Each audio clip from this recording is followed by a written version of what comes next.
What can you tell farmers about how a trade war might impact them? Well, I think what I would tell farmers, and putting on my other farmer hat, because I happen to be that on certain days, and on corn, soybeans, and corn, soybean prices are not good, and oftentimes they're below the cost of production in the last year and a half, and so it's challenging. But what I would suggest, the president knows the value of trade, and there's a difference between free trade and fair trade.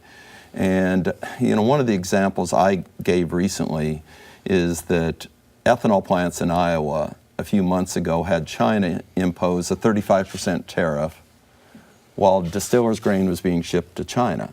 And so it just came out of the blue. So we faced a variety of these things from other countries, and they need to be talked about. Cattle producers are facing those same kind of tariffs in Japan, while we let Brazilian beef into the U.S. tariff-free.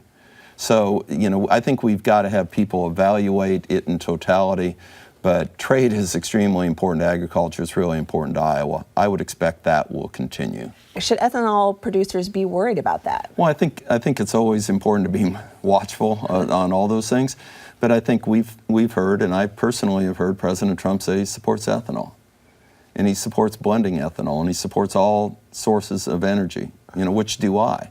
But the RFS is market access, and so it needs to be maintained. And that's the renewable fuel standard. And the good news is that those energy guys are not in charge of the USDA, and I think they know that the president believes it's important for the U.S. To have value-added agriculture, and that's an important part. It's over 10% of our energy supply right now on gasoline.